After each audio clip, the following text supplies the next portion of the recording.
سلام، به جیم جو شو خوش اومدید. لطفا خودتون رو برای مخاطبین ما معرفی کنید. سلام خدمت شما، ساناز امیری‌پورم، 22 سالمه، ورزشکار و مربی دو میدانی.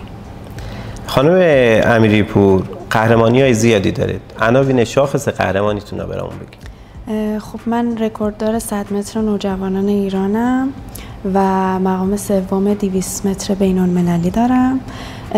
توی مسابقات ترکیه شرکت کردیم و تونستم سوم بشم و مقام دوم 100 متر دارم توی مسابقات بین‌المللی باکو و مقام سوم 200 متر توی مسابقات بین‌المللی باکو. بسیار عالی. در حال حاضر عضو تیم ملی هم هستین؟ در حال حاضر نه، ولی سابقه دارم. مسابقات آسیایی شرکت کردم و کلی مسابقات بین‌المللی هم اعزام شدم. بسیار. چطور شد که به دویدن علاقه‌مند شدید و رشته دوبرتون یه رشته حرفه‌ای شد؟ خب من موقعی که 13 سالم بود توی مدرسه مسابقات دو شرکت می‌کردم و خب ورزشم هم خیلی خوب بود.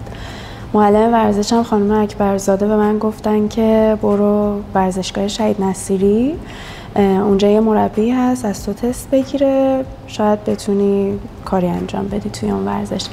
و خب من رفتم و تست دادم و استعداد داشتم و تونستم 1 ماه بعدش به مسابقات کشوری اعزام بشم و مقام طلا بیارم توی ماده 100 متر و 1 سال بعدش هم تونستم مسابقات آسیایی شرکت کنم. خیلی عالی. دویدن چه حسی داره براتون؟ خب دویدن که بیشتر وقتی میدوام احساس میکنم خیلی رهام و خیلی حس خوبی بهم میده واقعا. و خب روزایی که نمیدوام انگار عذاب وجدان دارم که چرا نمیدوام، دوست دارم هر روز بدوم. اگه بخواید یه خاطره به یاد موندنی برامون تعریف کنید، حالا از مسابقاتتون، قهرمانی یا خاطره تلخ یا شیرین. خاطره شیرین این که من دقیقاً همون 1 سال بعدی که مسابقات آسیایی قرار بود برم، توی اون 1 سال یعنی سال 94 بود فکر میکنم، من تونستم 4 بار رکورد ملی نوجوانان رو بزنم و سال آخر نونهالانم بود، یعنی قبل از نوجوانان نونهال بود، من تونستم 4 بار رکورد ملی نوجوانان رو بزنم. این یه خاطره خیلی شیرین بود. و خاطره تلخی که دارم مسابقات آسیایی که من اعزام شدم، متاسفانه لحظه استارت من زودتر از همه دویدم و از مسابقات حذف شدم و خب خیلی خاطره تلخی واسه من جا گذاشت هنگ کنگ. در حال حاضرم هیچ ماده‌ای هست که رکورددار شما باشه، رکورد ملی مثلا داشته باشید؟ که 100 متر نوجوانانه و 4 در 100 متر امدادی جوانان. یعنی رکوردی که داریم تا حالا شکسته نشده؟ نه، الان فکر میکنم نزدیک به 7 سال باشه این رکورد شکسته نشده هنوز. چقدر عالی. بله. رقیب سرسختی هم داره چه تو ایران یا مسابقات بین‌المللی که همیشه باش تو رقابت باشه؟ رقیب که بله دارم، توی 100 متر خانم اسماعیل نژاد رکورددار 100 بزرگسالان ایرانن و از کدوم استانه؟ خراسان رضوی. و توی 200 مترم چون من شرکت میکنم خانم مریم توسی. یعنی اینجوریه که تو مسابقاتی که هستین حالا یا مثلا اول میشین یا دوم، رقابت نزدیک اینجوری داریم با هم دیگه؟ بله. الگوی ورزشیتون کیه؟ الگوی ورزشیم یه خانم خارجی هم توی ماده 100 متر هم تمرین میکنن، خانم شاکاری ریچاردسون و ایشون واقعا خیلی خفنن.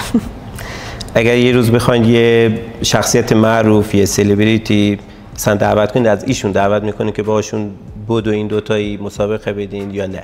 خب هنوز به اون 100 نرسیدم، ایشون 10 ثانیه رکوردشه، من هنوز 11 ثانیه است. اون 10 ثانیه تا 11 1 ثانیه که چیزی نیست. نه فکر می‌کنید این خیلی زیاده، 10 ثانیه تا 11 ثانیه واقعا و خیلی هم سخته. با ایشون دویدن فکر نکنم الان یا حتی 2-3 سال دیگه هم بتونم به اونجا برسم، ولی خب دوست دارم، خیلی دوست دارم ایشون رو از نزدیک ببینم.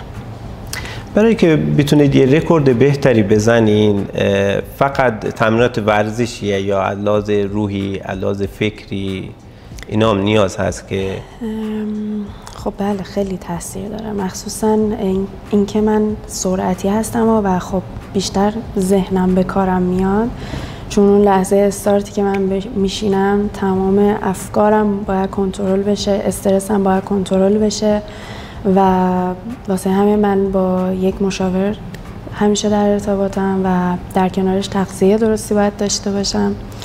همه اینا که رعایت بشه خب میتونه از من یه قهرمان بسازه. روتین یک روز زندگی خانم ساناز امیری‌پور چجوریه از صبح تا شب که بیدار میشن به عنوان یه ورزشکار، یه قهرمان حرفه‌ای؟ خب من شبا سعی میکنم زود بخوابم، ولی خب از اونجایی که کل تایم روزم زیاده و دیر میرسم خونه ممکنه که شبا دیر بخوابم، ولی همیشه 8:30 صبح بیدار میشم از خواب و شاگرد دارم، بالا سر شاگردان میرم، دانشگاه دارم میرم دانشگاه و بعضی وقتا 2 وعده تمرین دارم، یعنی صبح تمرین دارم، عصرم تمرین دارم، هر کدومش 2 ساعته و خب کل تایمم پر میشه دیگه. حالا شب میام خونه یه پادکست گوش بدم تا خوابم بگیره و بتونم بخوابم. پس کی با دوستاتون میرید بیرون کافه اینور اونور؟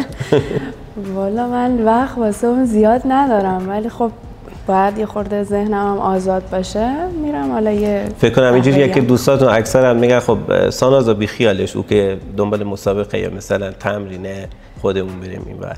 کلا که من دختریم که زنگم میزنن مثلا ساناز بیا اینجا من میرم. خب همراه بدقولی نیستم، ولی خب بعضی وقتا نمیرم دیگه، چاره‌ای ندارم که نرم.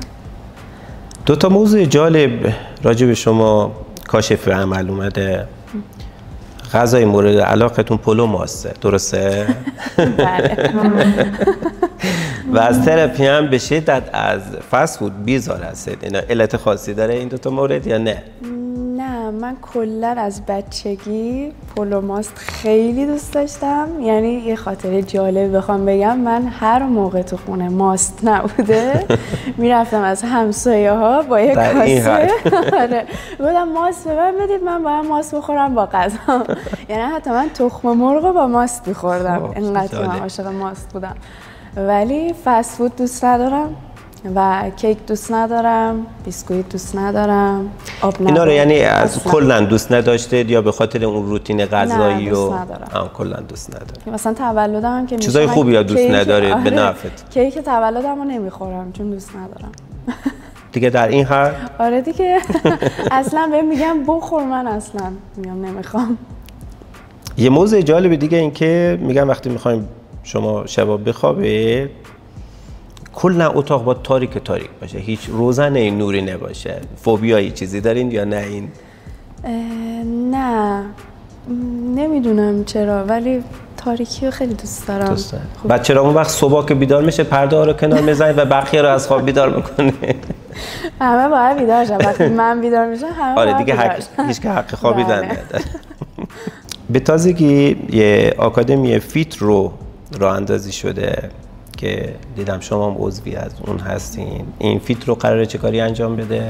خب فیت رو یه آکادمیه که ورزش‌های 2 میدانی و دوچرخه سواری و شنا داره توش و یکی از ورزشکارهای خود 2 میدانی که دوستان من هم هستن اومدن این آکادمی رو تأسیس کردن و خب کسایی که توی این رشته ها از نظر علمی و ورزشی هستن جمع کردن دور هم و به عنوان مربی داره ازشون استفاده میکنه. فقط یعنی افرادی که بخوان حرفه‌ای کار کنن میتونن بیان یا نه مثلا دویدن‌های مثل حالت ایونت‌های ورزشی یا معمولی هم میتونن بیان؟ همشون میتونن بیان، چون این ورزش، این آکادمی هم واسه سلامتیه، همین که میتونیم استعداد کشف کنیم از ورزشکارا و از بچه‌هایی که حالا میان، چه آدم بزرگ چه بچه که بیاد. بسیار عالی. توی مسیر قهرمانی مطمئنا چالش‌های زیادی داشتید، مخصوصا شما که دختر هستید. هیچ وقت شده که ناامید و دل سرد بشه یا اگر این موضوع اتفاق افتید چجوری دوباره به خودتون انرژی دادید که مسیر رو ادامه بدید؟ خب بله، هر ورزشکاری فکر میکنم این اتفاق واسش میفته. دقیقا من موقعی که مسابقات آسیایی رو خطا کردم و حذف شدم، وقتی برگشتم ایران گفتم که من اصلا نمیخوام دیگه مسابقه بدم، اصلا نمیخوام دیگه ورزش کنم. ورزشگاه دلم نمیخواست برم، دوستامو نمیخواستم ببینم و خب خیلی روحیم ضعیف شده بود. اما مامانم و بابام و حالا خانوادم کلا، خدا حفظشون کنه، ممنون، اومدن و به من کمک کردن که من دوباره بتونم اون ساناز قبلی بشم و خب دیدم که واقعا به این ورزش من علاقه دارم.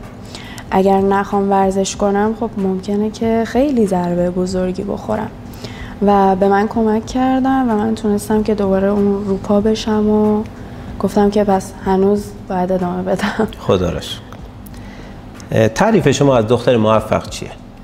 دختر موفق یعنی دختر مستقل به نظر من، دختری که بتونه رو پا خودش وایسه، دختری که بتونه چه سر کار بره، چه ورزش کنه، روتین داشته باشه و اون دیسیپلینی که ما میگیم. به نظرم یه دختر میتونه اینجوری موفق باشه. ساناز امیریپور رو تو 3 کلمه توصیف کنی.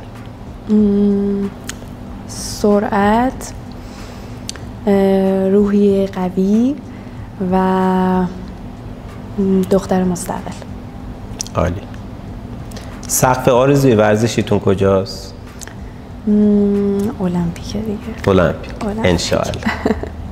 به نظر خودتون در دسترستون هست؟ بله هست. انشاءالله دفعه بعدی که دعوتتون میکنیم به عنوان قهرمان المپیک دعوتتون میکنیم. متشکرم میشم. اگه قرار باشه فقط از یک نفر تشکر کنید کیه؟ از یک نفر خب فکر کنم نامردی باشه یه نفر، چون بابام خیلی خوبه. ولی خب اول از مامانم تشکر میکنم. مامانم خیلی پشتم بود، یعنی از همون بچگی که من مسابقات آسیایی میرفتم تو اردوها، مامان من به عنوان سرپرست اون اردو می اومد که کنار من باشه، چون که سنم پایین بود دیگه. سن پایین تاثیر بقیه آدم ها بیشتره روی دختر حالا یا پسر. مامان من می اومد همراه من که کنار من باشه که کسی نتونه رو من تاثیر بذاره، روی ذهنم تاثیر بذاره و واقعا از مامانم میتونم تشکر کنم. خدا حفظشون کنه. چجوری تشکر میکنه؟ الان اینجا حضور دارن، یه تشکری ازشون بکن. مامانم خواهش میگم که خیلی دوستت دارم. خب زیاد نمیگم اینو، نمیدونم چون خجالت میکشم یا نه، و از همینجا دستشو میبوسم. خدا حفظشون کنه. متشکرم. اگه یه بیلبورد خیلی بزرگ توی پربازدیدترین نقطه شهر باشه، چه جمله‌ای روش می‌نویسی که همه ببینن؟ فکر میکنم بنویسم که بیشتر واسه اون شرکت و معدن و صنایعی از می‌نویسم که بیان اسپانسر ورزش ها بشن. ظاهرا خیلی گلایه دارین از این بابت که حمایت کمه، مخصوصا از ورزش شما و از ورزش بانوان. خب همینجا اگر بخواین یه درخواستی داشته باشین از مسئولین، از حالا بزرگای استان و مدیران کارخانجات، اینا چه درخواستی ازشون دارید؟ باورتون میشه من 10 ساله این درخواستو دارم میگم و انقدر حالا تو دوربین ما هم اعلام کنین. خب اون درخواستی که من بخوام بگم اینه که ورزش انفرادی حاشیه نداره. اول اینکه بخوام اضافه کنم، دو اینکه ما این همه صنایع داریم توی از این همه معدن، شرکت فولاد آلیاژی، فولاد، سنگ آهن بافت، این همه شرکت داریم و خب دریغ از یک اسپانسر واسه همه ورزش ها، نه فقط 2 میدانی. و فکر میکنم که باید بیشتر به این ورزش بها داده بشه. البته شما با چادرملو فکر میکنم در قالب تیم چادرملو فعالیت دارین، درسته؟ و حمایت از طرف اونا انجام میشه تا حدودی، ولی حمایت کامل نیست فکر کنم برای همه مسابقات. کامل نیست، انفرادی نیست، بیشتر حمایت تیمیه. مسابقات اعزام میشیم، حالا میان یه لباسی رو تهیه میکنن، یه قرارداد ناچیزی رو با ما میبندن و حمایت میکنن. ولی خب حمایتاشون خیلی خوب بوده، چون که ما مسابقه بین‌المللی استانبول که اعزام شدیم، یعنی چادرملو خیلی خوب از ما حمایت کرد. هم قراردادش عالی بود، هم مسابقه‌ای که رفتیم، هتلی که اونجا بود، همه چی عالی بود اونجا. بازم خدا رو شکر. شما در کنار دومه‌ای دانید نجا غریق هم هستین، درسته؟ بله. این چجوریه؟ فعالیت دارین داخلش یا نه؟ خب من 2 سال عضو تیم ملی نجات غریق بودم ولی مسابقات اعزام نشدم چون که توی سنی بودم که خیلی حساس بود، جوانان بودم، باید رکورد جوانان رو میخواستم بزنم، واسه همین نمیتونستم مسابقات جهانیش رو شرکت کنم و امسال اومدن که مسابقات ساحلی برگزار کردم و من از استان یزد اعزام شدم و تونستم برای اولین بار توی استان یزد توی ماده ساحلیشون مقام اول توی 90 متر و مقام دوم توی پرچم در ساحل رو کسب کنم و مسابقه سال دیگه شون که جهانی قرار برگزار بشه توی مراکشه، احتمال اینکه اعزام بشم خیلی زیاده ان شاء الله. و سال آخر این که همه ایران تصمیم دارن از یه شنبه ای ورزش ها شروع کنن ولی هیچ وقت اون شنبه موعود نمیرسه. شما به عنوان یک قهرمان چه توصیه‌ای به این افراد دارید؟ جالب بود. شنبه معروف. خب میتونم بگم که اصلا دیر نیست، حالا هر سنی که بخوان شروع کنن اولا که اصلا دیر نیست، ولی ورزش جدا از این که اصلا بخوان حرفه‌ای هم کار کنن واسه سلامتی خیلی مفیده، مخصوصا ورزش دو.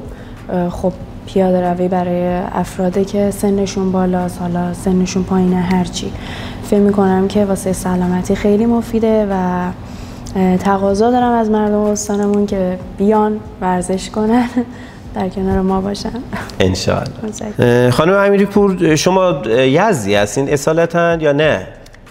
بله یزدی هستم. خب دیگه ثابت بله دیگه.